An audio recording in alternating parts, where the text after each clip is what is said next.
back, and we back. Zeus P, Tank Jew. Let the light in, man. It's the 2-hour lunch break, dog. I'm locked in. So turn your speakers up a notch and grab the white gin. And when I'm on the road to the office or the crib, it's Big Zeus, Ain't Jew, the ones I wanna hear. This is that 2-hour lunch break live from Lady Bird J. Late. Coming to you live, This is that 2-hour lunch break live from Lady Bird J. Late. And it's coming home to Texas. It's coming home all the way to Austin, Texas, baby. And we are back with another edition of the season 5 of the 2-hour lunch break podcast, a podcast from Austin for Austin, shared with you around the world. We are here on the east side of ATX in Dawa Studios. I am Saint, one half of the 2-hour lunch break podcast, and I got my co-host, Zeus. And we got a great guest in the building. She is a dynamic R&B and soul vocalist, born in Port Arthur, Texas, but she might as well be from Austin because she's been here since she was 2, right? So she's well renowned in the Austin community. She stands as a pillar known for her countless creative talents. Not only has accomplished entertainer, but also has curated events, niches, and event programs, a designer, creative director, and also a TV personality. She is the founder of SuperWoman Records and also owner of Cat Carter Productions. We have Miss Cat Carter in the building. How are you doing? Thank you for joining us. Come on, intro. Yes. I need you to just go with me places. I got you. Let's go. Intro means I enter the room. Let's go. Yeah, elevator pitch. I got you right there. There we go. I'm doing good. I'm doing great. That's wonderful. I'm happy to be here. Yeah, man. We appreciate, you taking time out of your busy schedules. You're a jack of all trades. You got a lot of pots on the stove, right? So, let's go ahead and dig into your background, right? So I know you said you were born in Port Arthur, right? But you were raised in Austin. Talk about how these environments had an influence on your creativity. Yeah, for sure. My mom recognized early on that I was a dancer, entertainer of sorts. So back in the day in Austin, there was a program called Believe in Me. It was citywide, and they would take kids from every school in AISD, and we would get together and we perform at Bass Concert Hall. And so throughout the year, we would practice, and then we would do our big production at Bass Concert Hall. And so I stayed in that program all the way up until middle school, and I was a part of what you would call like the accelerated team. Okay. So you got to be like the front person of the productions. Like I remember one time we did Midsummer's Night Dream, and I was Tatiana, which is like the main character or whatever. But that opened up a lot of doors. And I mean, that was like the basis for everything. And then after that, it was just different levels of vocal choir, gospel choir, treble choir throughout high school. I'm not an athlete. It was just choir for me. And but yeah, I mean, Austin shaped it all. I mean, first of all, I wouldn't call it a diverse city, but you are exposed to a lot of different things, and I was able to expand my horizons through different avenues. That's dope. Yeah. So we here like to call ourselves almost the FBI agents of podcasting sometimes. So we do our research. Oh, no. We found out that your grandmother was a seamstress. How did that influence your passion for design and fashion as you grow today? Yeah, man, she taught me how to like hand sew.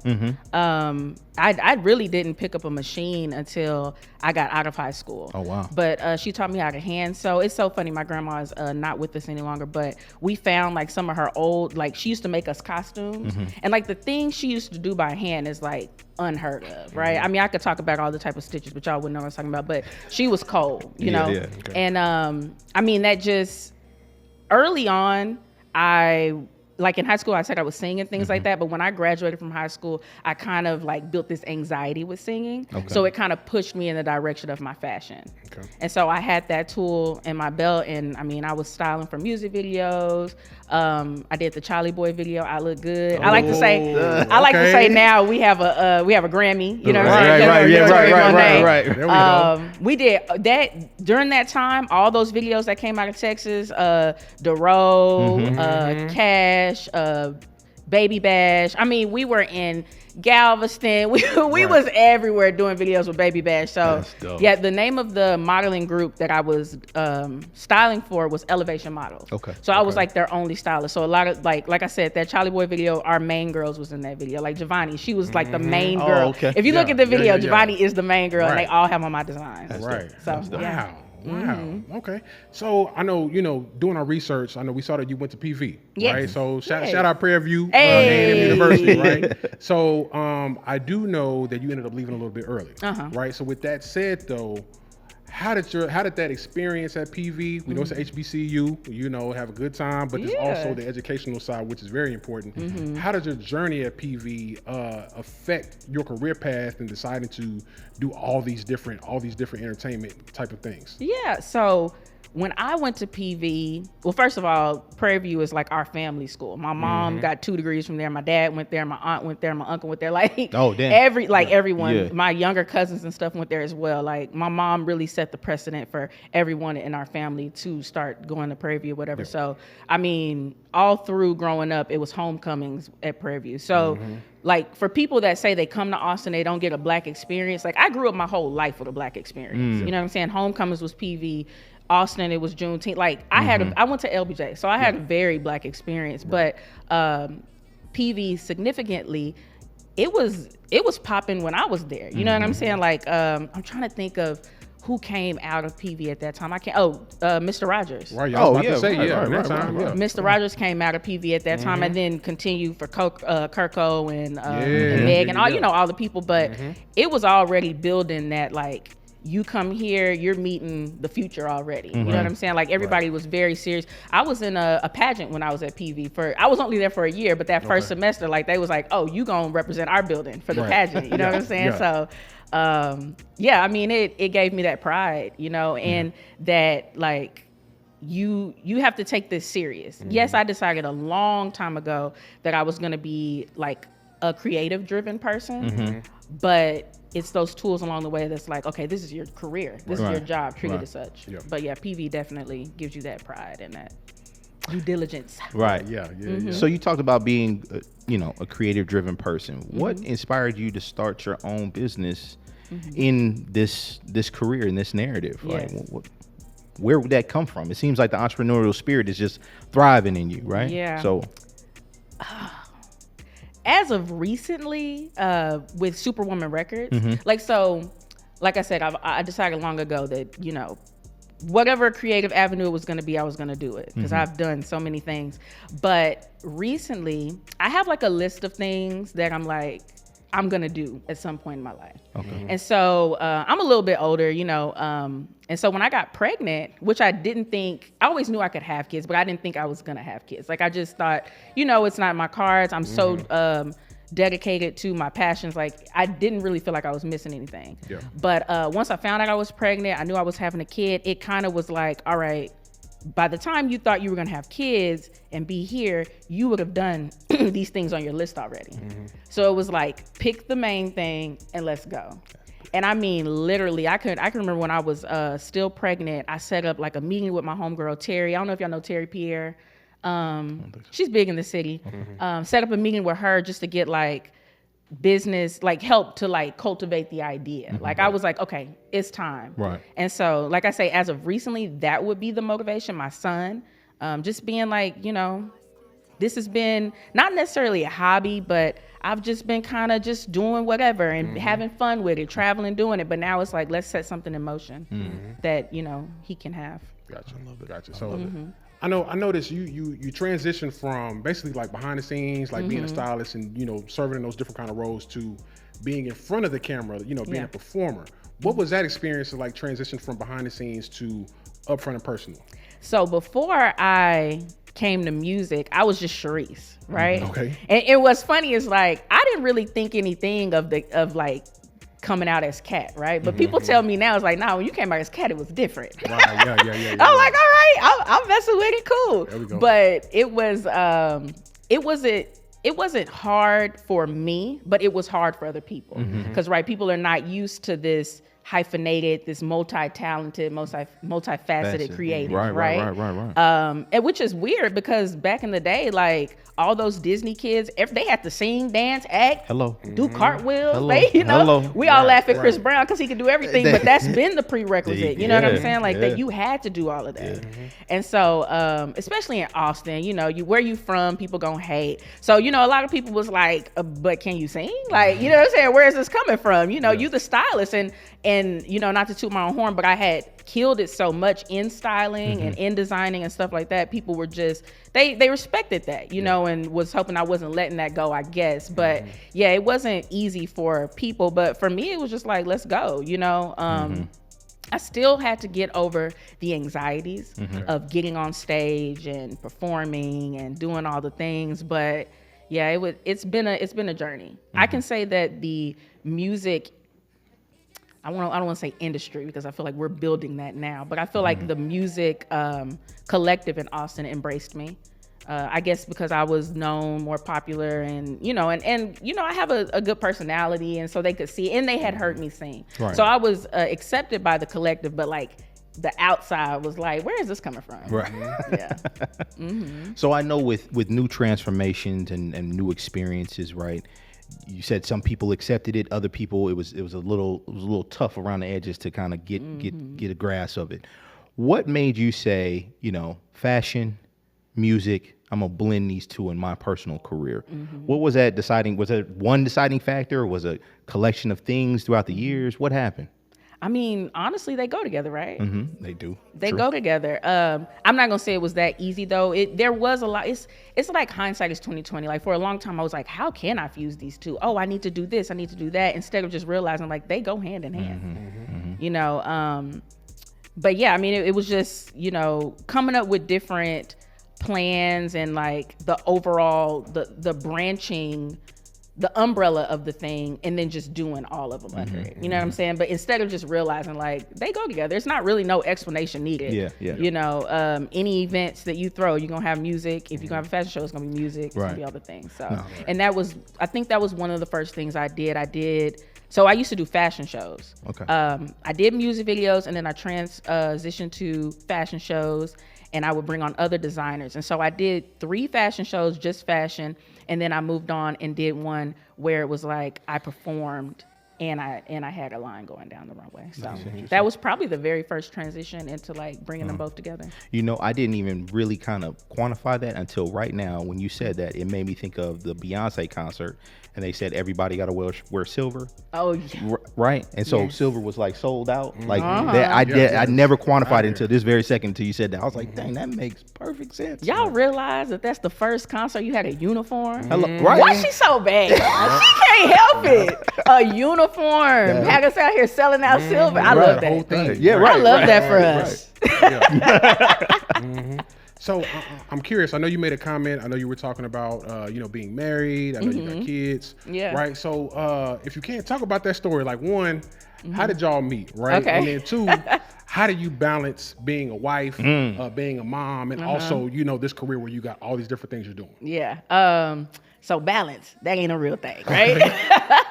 But when I talk about how long we've been together, I be telling my age. But we've been together for 15 years. Okay. But we've been married for 5.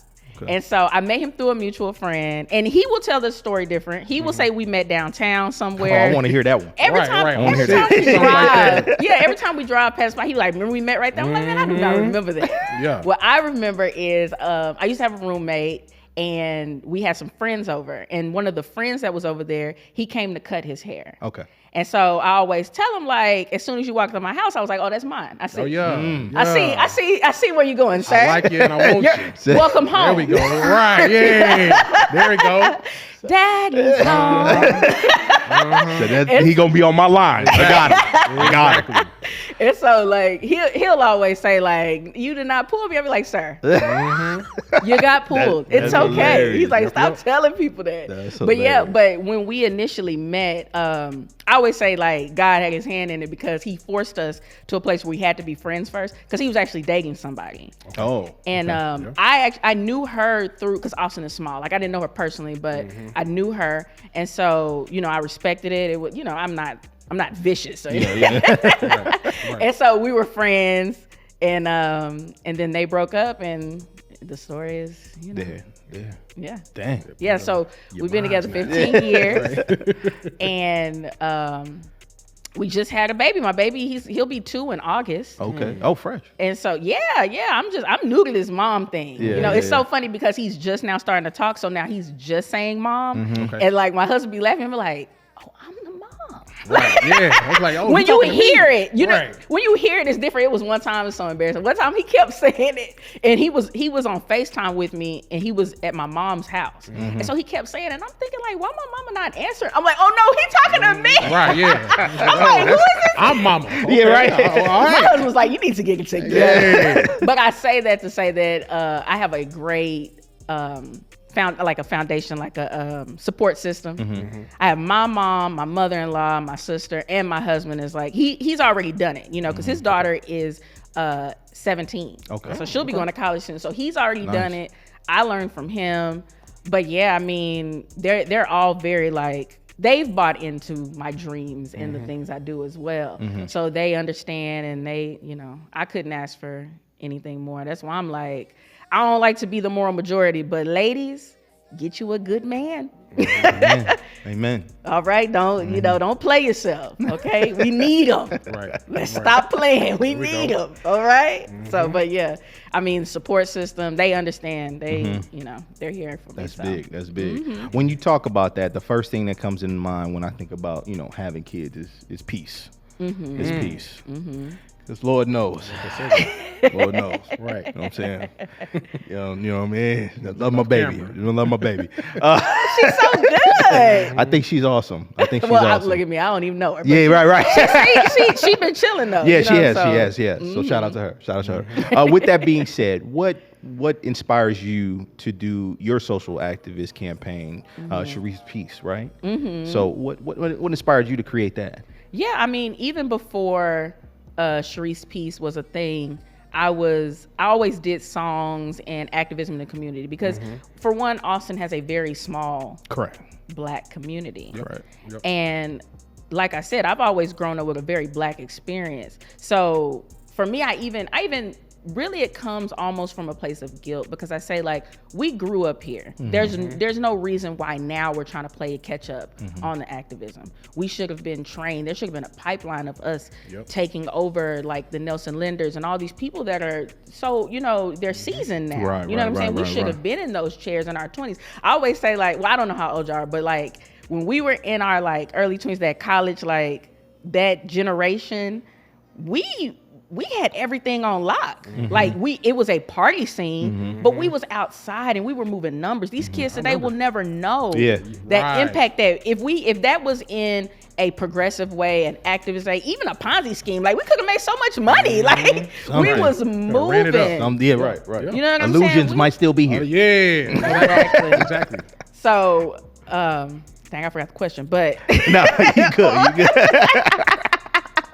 we was moving, Yeah. doing big things. No, but what was we doing? Sharecess Peace. Yes, Sharecess Sharecess Peace. And so then what really sparked that was the George Floyd. That was in 2020 when what happened with George Floyd. So I made a song, No Justice, No Peace. And I teamed up with different organizations in the city, and they would bring me out to perform. And I mean, these people were like getting arrested at the rallies Yeah. and things like that. Yeah. And so it was a movement, you know. I hate that it's kind of, you know, sizzled out as it does, you know, but it was crazy. I got over, and the whole campaign was to amass over 100,000 streams, and I did that, Was that and those the proceeds. cat pain, right? Yes. Oh, come on, FBI. Yeah, Hey, man. Hey, what's our research? On page 726. Exactly. Okay. There we go. Yes. So that was really, really dope. That's what's up. That's what's up. Yeah. Gotcha. So, kind of shifting gears, right? So let's talk about SuperWoman Records. Yes. Right? And Cat Carter Productions. Starting out, what motivated you to found both organizations? Yeah. So like I said, I've done so many things. I had a TV show before like the podcasting and content creation was a thing. I had a content branding company as well. And so for me, those, now hindsight looking, those things didn't really work out because we didn't know what it was we were even doing. Right. We were ahead of what we were doing, and we were trying to figure. I remember one of the girls that were on the show was like, there's these guys and their name is Deezus and Mero, and they have they have like on the side of the screen like what they're going to talk about, you know, just trying to figure out ways to kind of narrow down what we were doing. Right. And so all of those things, like I feel like every couple of years I come up with these great ideas, I like to call it. Like I'm a visionary. And so I was having trouble with men in the studio, men in the industry, to be honest. That's kind of where it started. I remember one time I was in the studio, and I'm real with myself. I know where my gifts lie. God blessed me with the gift of singing, but sometimes like vocal arrangement, I need help with things like that. So I got with this producer, and we were in there, and I was kind of like doing some stuff, and he was like, "Oh, do you think that you're the composer now?" And he said it like that. It was like weird. Like, and I mean, that's just one story that, you know, we're gonna keep it light and PG. But yeah, it was just like, okay, so the men are losing their minds, right?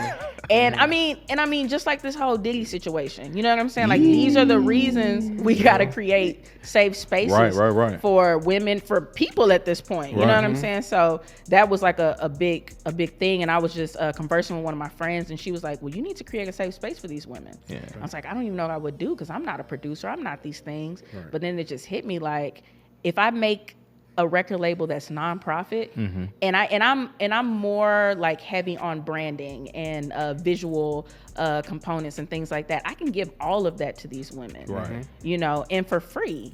And so that was really my motivation. And then through the grant process is when I really honed in on Austin lacking, which I think, not that we forget, but it's almost like we're fighting that fight every day. So that's behind us. You know what I'm saying? Like y'all are here right now. You know what I'm saying? And you don't even have, why are you doing this? There's only 7% of us here. You know what I'm saying? But it's like, so you know, that's behind us at that point. So like I said, during the grant process, that's when it really started to stick out, like, oh, this is also one of the core values for this. And I mean, it's necessary. Like, I know so many dope artists in Austin that are women, and it's like we only know like 3. You know, like the mass, you know, only knows 3. The white audience of Austin only knows like 3. You know, and most of them aren't even like R&B or real like soul singers, you know? And so, I was just like, we gotta do something. We gotta change something. And then for Cat Carter Productions, so I also throw like niche parties. I throw wine parties. I throw sex positive parties, like burlesque shows and things like that. And so, and then my content creation and branding, like everything that I do for SuperWoman Records, I also put it under the moniker of Cat Carter Productions. So like, if a man wants to hire me to do these things as well, we can do that. So so. I like it. Speaking of Cat Carter Productions, what's your, I guess, tell me your vision board for the future, right? What do you see it doing for the community and Austin, maybe beyond? That's a big question. we got time. Right? We got time. That is a big question. I mean, outside of building wealth, I really want to build an industry here. Like, I have an issue with Austin thinking, okay, so think about it like this. Name a city in the world that thrives in entertainment that isn't a melting pot. There's not one. There's not one. You can't even say Nashville, because while Nashville has country music, they have a large gospel community. They do. There is not a city that is not a melting pot. But Austin keeps trying to push this. We're entertainment. We're this. We're that. But you don't want to share it. You don't want to make it a melt. That's why it falls flat. It doesn't happen for Austin. It hasn't. You know what I'm saying? Like, it's a lot of money here and a lot of tech and these festivals and things like that. But on a daily basis, like, Austin closes down at 10 o'clock. Like, for the most part. This ain't New York. This ain't LA. You know, so for me, I see us building an industry here, building something that's thriving, so our artists don't have to leave here. This is the music capital of the world. Prove it. You know what I'm saying? I mean, the only reason we are considered the music capital of the world is because of the live venues that we have. We have more live venues than any other place. But if I'm thinking live music, I'm thinking New Orleans. You know what I'm saying? So I get that. I want us to live up to all these things. I mean, I think it's something huge for us to be the capital city of the biggest state. You know what I'm saying? Right. Like that No, should for be sure. pride. Right. Houston should tap in with us. Dallas should tap in with us. Right. It's a long road. Yeah. But still, pull up. But pull up, because we dope out here. Right. Like for real, you know? So, I mean, I think if a goal is to create that industry, be a pillar in that industry, be a part of it, and just create jobs and longevity for artists. That's what's up. Okay. So I'm curious, right? So I know you've put a lot of time in the creative space. You know, I know you put in basically decades at this point, right? So with that said, what type of advice would you have for, say for instance, a young cat, right? Yeah. Cat from 2007, right? What type of advice would you have for her looking to break into this industry? I mean, I'm gonna take it even further back. I'm gonna take it to your baby's age, like, cause I also work with kids, and so I have a little girl that she loves it. Like I did a what is it called, flash mob with my kids. Okay. Like so where I sang, like I did the Black History program. I was singing, and then the kids got up in the audience, started doing the dance, and like the audience they didn't know what was going on, and so I have a little girl, and she's like, "Man, Miss Cat, I'm gonna sing like you, da da da da." And I tell the kids, you know, and I guess this kind of sounds cocky, but I tell them, I was like, you know, the difference between Miss Cat and a Beyonce is that she started when she was a little girl, being very serious about this. You know, for me, even though I did start dancing early and things like that, like it was during school, you know what I'm saying? Like, but you have to become militant and diligent about what you want to do very early. If you have the wherewithal to know what it is you want to do. But that's what I would say. I would say make it a job as early as it becomes, you know, this fire burning in you. Right. And then, I mean, the 10,000 hours come quick. You're not playing catch up. You know what you're doing. Remain professional. Yeah. Shout out to the Jacksons. Dang. I know, right? They was all cold too. Yeah. It was Cold. Cold. And then you think about how many groups in the industry mirrored them. Like Right. there's so many people that Yeah. mirrored everybody. Yeah. There, I mean, even during Beyonce's time, there were Beyonce's coming up. You know what I'm saying? Like these people worked hard. But yeah, I would just say start working as hard as you can. I think that's always my biggest regret. I don't like to live in regrets, but just like taking it very serious early. That's real. Yeah. You talked about the militant and the discipline that it takes. Let's talk about the B part of that, right? I guess the negative of that. Let's talk about the most significant obstacle that you faced in your career, and how did you overcome it? The most, So, I get what we were talking about at brunch this past weekend. I went to brunch with these ladies, and one of the ladies was like, "I just want to congratulate you on what you're doing and everything." Can we curse? Yeah. She was like, verbatim, I ain't say it. She said it. She was like, I want to congratulate you because, sometimes bitches ain't shit. There we go. I was like, hey. what?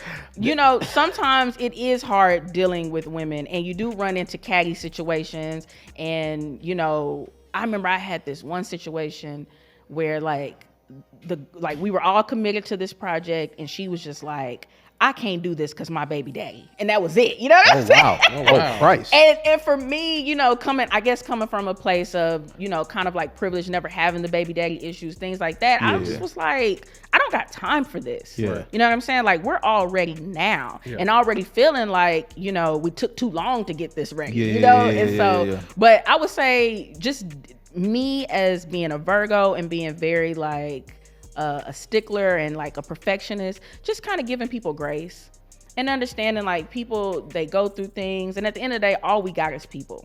Like I don't know what you guys believe in religion wise, anything like that, but what we do know is that God put us on this earth with a lot of people and a lot of water and a lot of animals. So I think he wants us to take care of all those things. You know what I'm saying? Like, so just giving people grace and learning to work with people and meeting people where they are. And if it ain't meeting you where you are, then that's fine. Because it was a time when you weren't ready. Right. Gotcha. Right. So I think people are the biggest obstacle. You know what I'm saying? You can always come to, you know, not having enough money or things. You're gonna go broke, you're gonna get the money back. Money gonna always come, all those type of things. But finding good, reliable people and knowing what people to just get away from. Yeah. Okay. So let's shift gears a little bit and talk about the future, right? So I know you got Cap Productions, you got SuperWoman Records, and that's moving, right? So with that said, though, what does the long-term future look like? Like, for instance, like what do you see yourself 5 years from now? Where do you see yourself 10 years from now? What does that look like for you? Yeah. So SuperWoman Records, that the nonprofit is a cohort, and it lasts for 6 months, and then it ends in a festival. Okay. So this year will be our first festival. Nice. So, I mean, I really, what they say, like the timeline is like 3 years before you really get in the swing of how things should be going for your business. So 5 years, I really just see us killing it in the festival game. I want to be able to give these artists true advancements. Advancements. Right now, we give them $1,000 stipend. Want to be able to give them way more. You know what I'm saying? Want to be able to go bigger. Each cohort, I want to be doing something different. This cohort is focused on campaigning a song for them, getting the music video, the photo shoot, the branding, the content creation, all that stuff, keeping them regular. I think the next cohort, I want to do something different, maybe like a tour with the artists and stuff like that. So just really elevating the brand, spreading awareness. I know that this is the beginning of something for me as well, so I'm patient with like what the future really holds. It's writing itself along the way too. Like I laugh because I get bored easily. So I was just talking to one of my friends and I'm just like, what we gonna do next? What we gonna do next? Because you've written out the entire curriculum. Now you're just following the plan. And that's what we're doing. I wrote out such a good plan and the ladies love it and they are doing everything that needs to be done and things are going so steady. I'm already on to like the next year what are we gonna do the next time? You know, so yeah, I like to think about like 10, 20 years, you know, retiring and, you know, all that kind of stuff. But I'm so in this project and it's the very beginning. I'm just so excited about like what's to come with it, you know, so yeah. How does the artist get in touch with you or what do they need to do in order to start this collaboration with you? Yeah, so for this cohort, we started at the top of the year. So January was like our soft launch.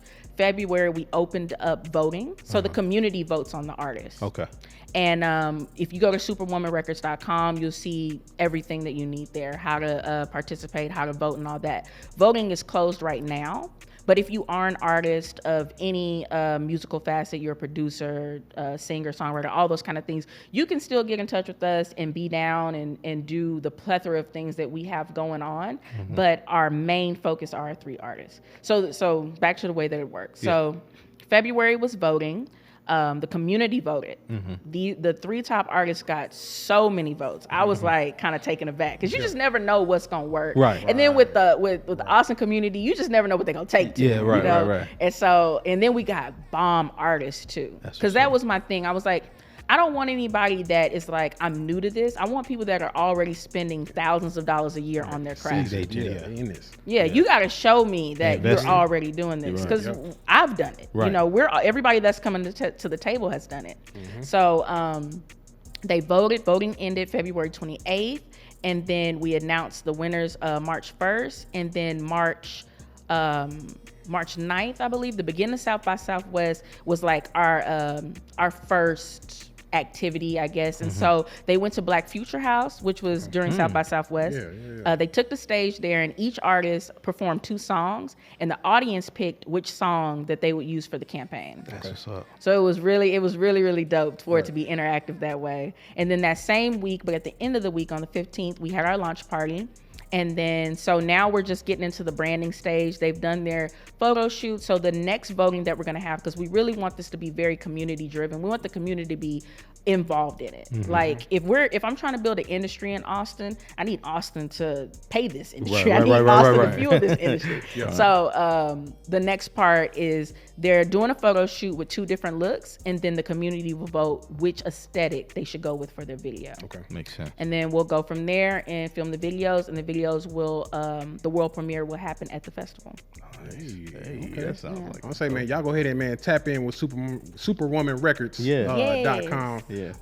While y'all are doing that, we gonna move on to some this or that questions. All right. So we're gonna shift gears. This or that questions. We're gonna hit you with some rapid fire, right?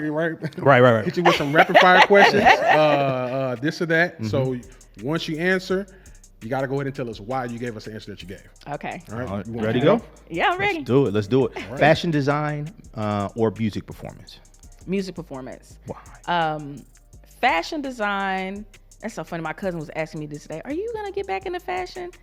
It's not a very popular answer, but today, like, fashion is kind of trash to me. Like, it's like anything is fashionable. People could put on anything. That might be old of me. I was saying this around some young people. They was kind of quiet. So I was like, maybe I sound old. Because we used to have young rules. punks don't know what we used to have rules to this fashion shit. Yeah, all right? Now you just put on anything. So I'm not inspired by it. I got you. And since I've been performing, I've found like my on stage, you know what I'm saying? And I'm like, I kind of got like I'm not gonna say I'm a comedian, but I'm kind of funny. You know what I'm saying? Like, I like to talk to the people. I like to be funny. So I've found myself on the stage. So I'm music performance all day.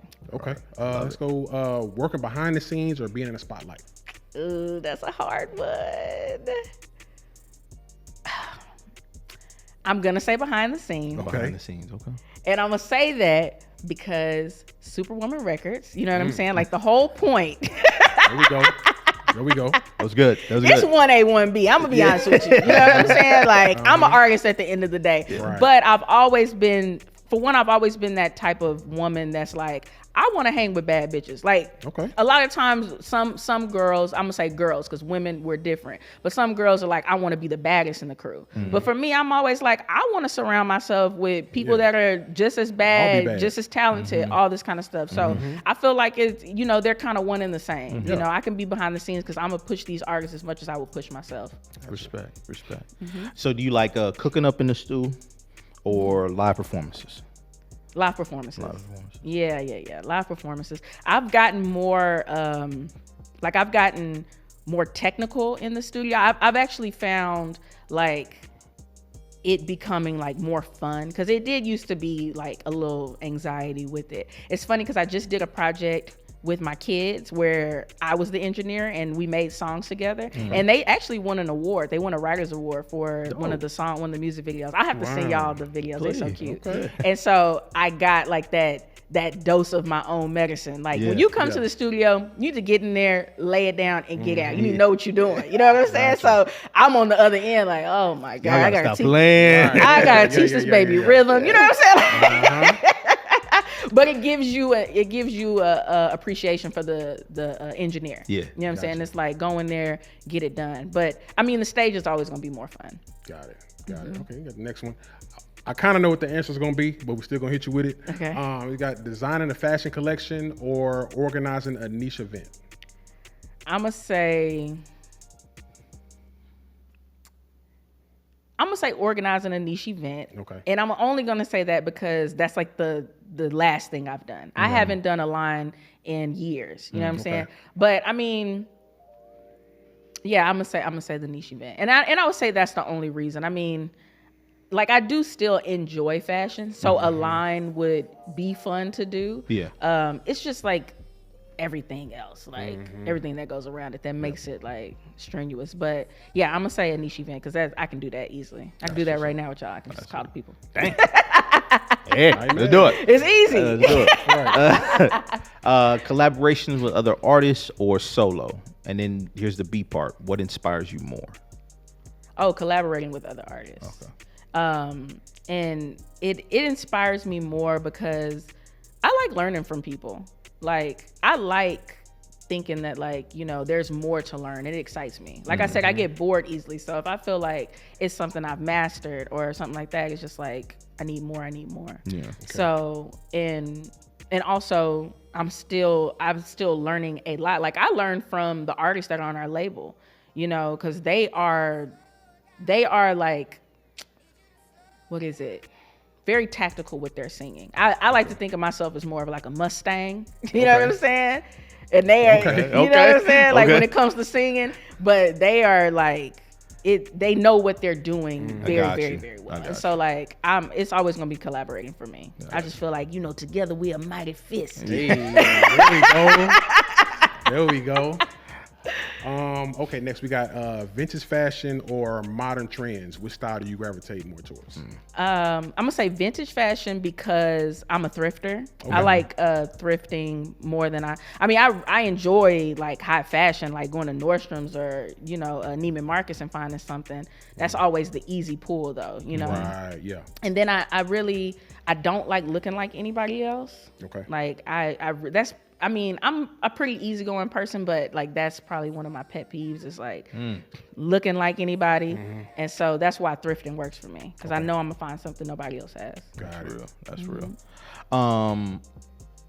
This is gonna be an interesting one. Austin's live music scene or the fashion scene. What influences you more? The live music scene. Okay. Because I think that's at least more cultivated than the fashion scene is. There is a fashion scene though. They're doing some wonderful things at ACC. They have and then Fashion X, the guy Matt from Fashion X, like they do a what is it called? Like a fashion week here in Austin. But I would say live music because just because Austin doesn't know about the live music that we all enjoy, like Andre and you know what I'm saying? Right, like these people. That boy be singing. Oh, right. And you woo woo woo. Okay. Just because they don't know. Right. Okay. We know. Yeah. And so, yeah, I mean, I'm going to take the Andres and the Geos and, you know what I'm saying, them over, you know, anything that's really fashion going on right now. Okay. Okay. Let's see, next one. We got advocacy through music or direct community action. Which do you think has a bigger impact? Which has a bigger impact? Yeah. Advocacy through direct community, is that what you said? Well, advocacy through music or direct community action? Direct community action, like in a general form? We'll say, hypothetically speaking, like protests or something like that. Yeah, I mean, I would say the direct community because music is kind of a box. Right. But I don't know, because music drives everything. You know what I'm saying? They use music and music artists to promote everything. So no, you know what? I'm gonna say music because that's your bag. That's my bag. Right. Yeah. Yes, that's my bag. So Respect. yeah. Respect. All right. You know what? I got one more. Okay. I got one more. All right. You say okay. I don't know your hair and nail budget, but let's say you got 200. You got 200, right? Okay. You can either get your hair done or you can get your nails done. Now that's stressful. What kind of show is this? It's stressing me out. You know, my wife would flip out if she. The great scholar T.I. said, "I can have whatever I like." Right. Hey. So she said both of them. Both of them. What you mean? You see these? Charge them. She said charge them. My hair. I feel like my hair is basic today because it's usually blue or purple or something like that. But wow. I can't pick. I'm not picking.